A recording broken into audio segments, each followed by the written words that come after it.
is Glenn Cook. I am the founder and CEO of EVTransports. Basically, I'm a one-on-one consulting firm, part of a venture capital company here in Central Florida known as Merging Traffic and also the Blockchain Consortium. What we do is we work with companies anywhere from startup level all the way through Russell 2000 companies. And what we try to do is bring them to market, hitting a lot of the pain points in the EV, autonomy, infrastructure, legislative space. So if you look over here to the left, you see the gentleman at the top sitting here with me. That's Mr. Mark Reed. He owns a company right up underneath of us. It's called Beep. That's the first and largest autonomous vehicle shuttle fleet in the world. They just won the Institute of Technology Transportation Award for a service that we provide right here in Lake Nona.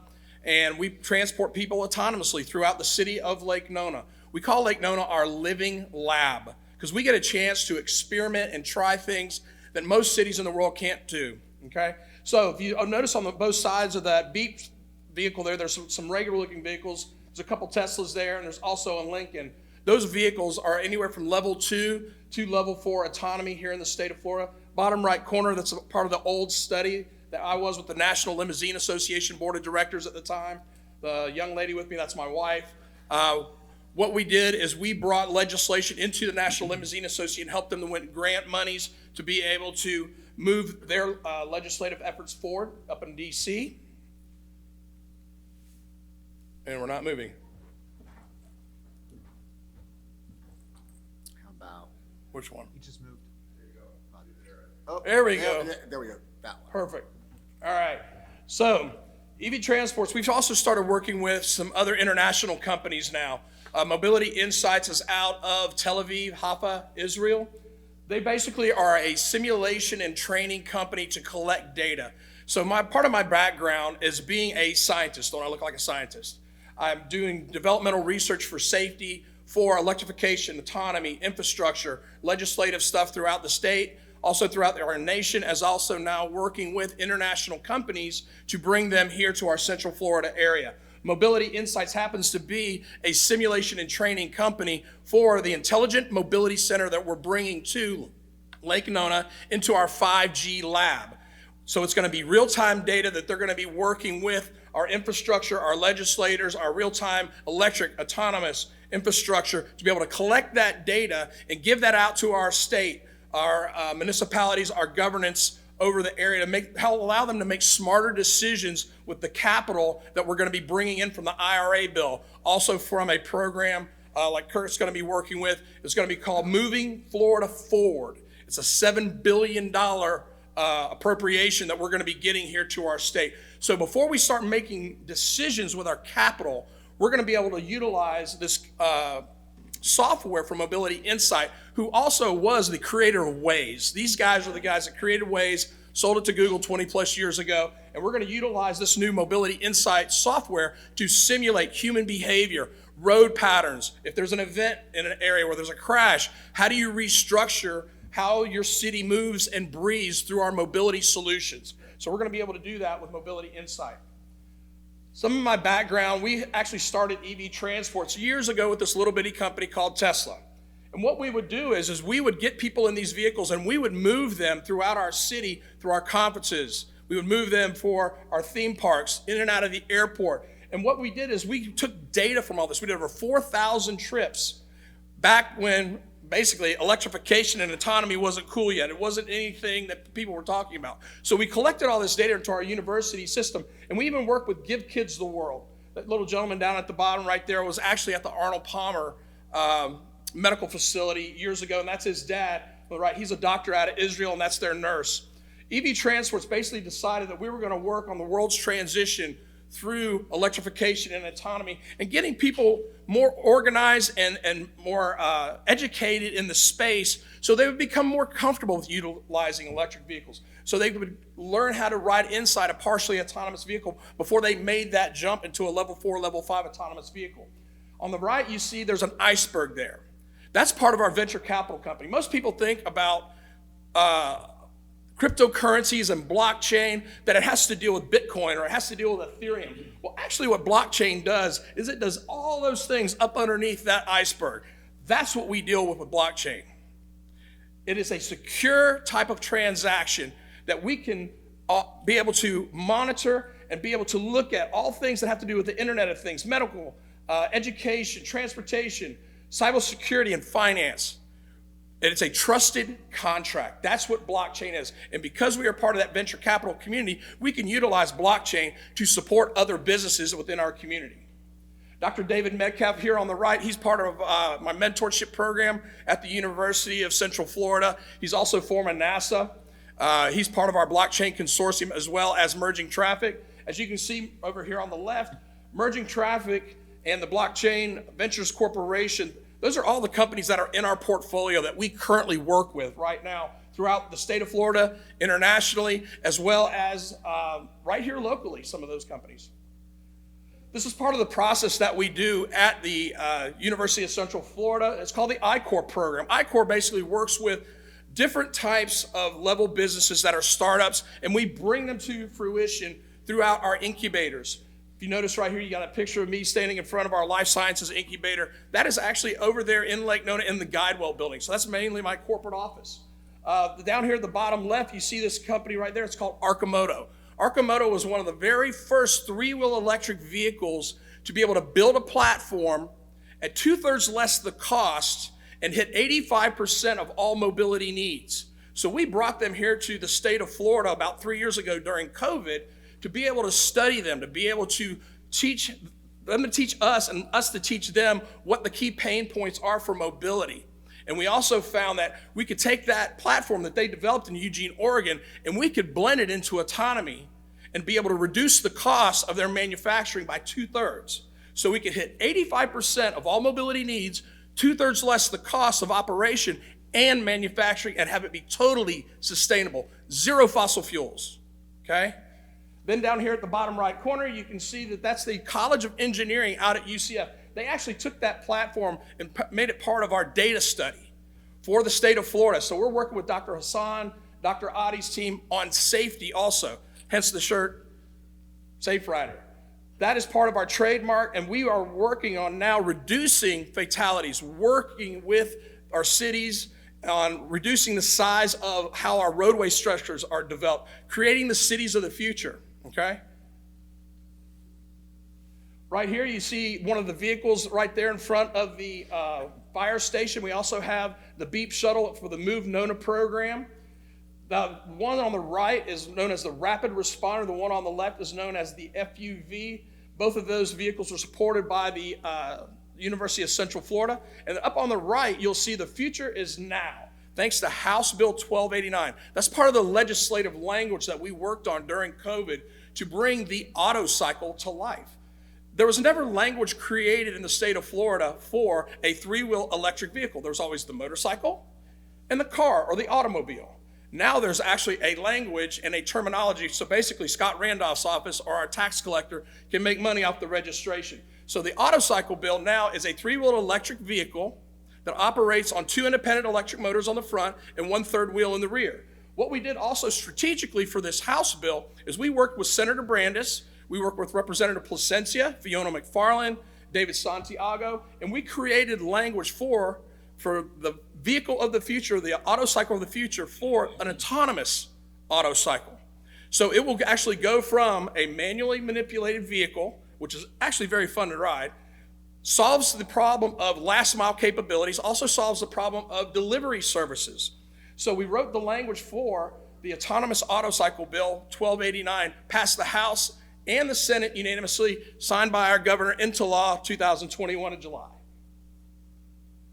These are basically the form factors that I was telling you about for the auto cycle. If you notice on the right how you got 3 wheels, and you got the 2 in the front where the electric motor is, 1 in the rear. Part of the auto cycle language, you have to have a steering mechanism, not a steering wheel. And what it also does, as we found through our study, is that by not utilizing a steering wheel, it gives you an extra depth away from your sternum. So should you have an incident, should you have an impact, you don't have to worry about the front crushing into the sternum and causing more trauma than necessary.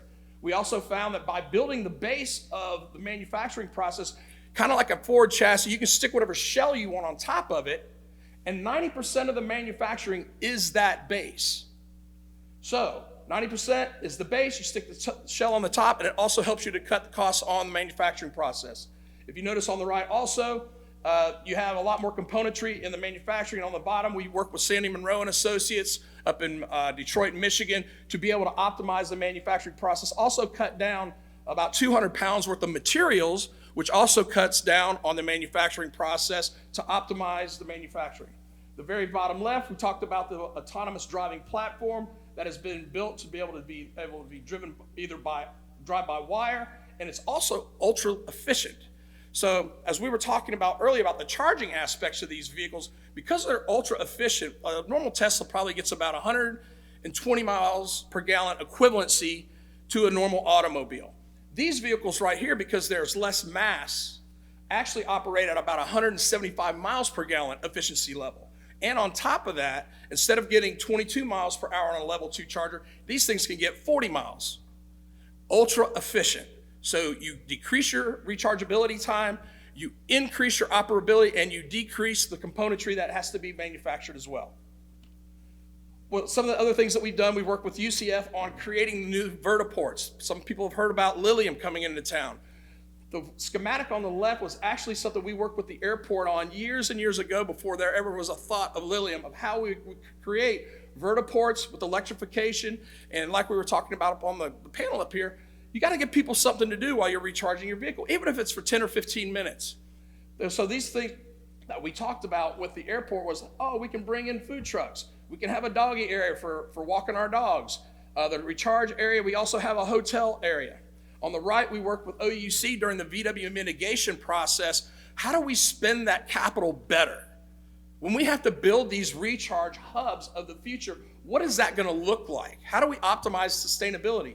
We put in the solar structure. We put in the additional battery, what they call microgrid battery packs. So at that same time, you optimize your city, you optimize your flow, and you can be able to do that in any given urban environment. Now then, because we are Lake Nona, we call ourselves the Living Lab. My office is actually out there at the Guywell Innovation Building. So we help Tavistock to create the cities of the future.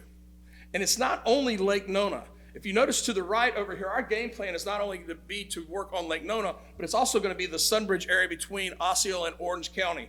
That's actually going to be that Sunbridge area. It's not started a lot of its development yet, but it's going to be between Orange County, Osceola County, and it's going to extend from the south side of Orange County into Osceola and go as far north as the 528, almost up into Avalon Park.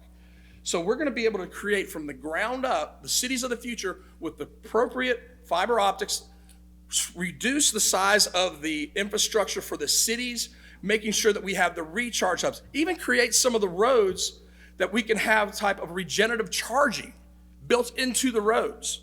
The platforms of charging in the future might be level 3, level 4, level 5. However, we can also have types of wireless charging, so when you park your autonomous vehicle or you park your electric vehicle somewhere, it actually will charge through a base directly into it, so you don't have to worry about plugging it in anymore. It's just some of the ways that we're trying to be forward thinking, and we're already working on cities of the future, plans for 2045, 2050. How do we create that infrastructure so we don't have to dig up the dirt twice? Part of the infrastructure and management systems is going to be multimodal in the future. If you notice here on the left, this is a company we work with called Omnimodal with the city of Orlando for a Safe Rider project. This project on the left actually is sunsetted since now. But the Safe Rider is actually a name that is built as a code word throughout the entire Central Florida area, all the way into Space Coast. And the idea basically is to reduce the amount of fatalities, lower the risk for any types of incidents you might have on the road. And we've been also working with Mobility Insight to simulate the multimodal systems. Everything from your transit system, your air system, your train system, your electrification of your cars, if you're autonomous vehicles, if you have your auto cycles, everything is going to go through a multimodal system. And if you think about it, think about Terminal C. The Bright Line is going to be going in over there. We're going to be connecting South Florida to Central Florida at speeds of 120 to 170 miles an hour once this thing gets up and running. We're going to be able to move around a lot quicker. Then we're going to add the componentry of the electric VTOL, which is the electric vertical takeoff and landing vertiport here with Lilium. So we're going to be able to regionalize our air mobility through a airtropolis, so to speak. So we'll be able to reduce congestion on the roads by going over the roads. And we have multi-layer differentiations up in the air that we can do that with. So our multimodal system is going to be key. We're going to be able to simulate that through mobility insight out of Israel. And we're going to be able to run human behavioral studies in with that as well, taking into consideration the human factor. Because we as human beings can screw anything up, okay? So if we can build that into how human behaviors are of how do we move around our cities, what are the reasons why we have congestion in certain times of the day, we'll be able to study that with that specific platform. We're going to do that through the Intelligent Mobility Center right here in Lake Nona. The who, what, why, and when are basically going to be worked on between Tavistock, the University of Central Florida, Mobility Insight, and Aero University out of Haifa in Tel Aviv in the Israel area.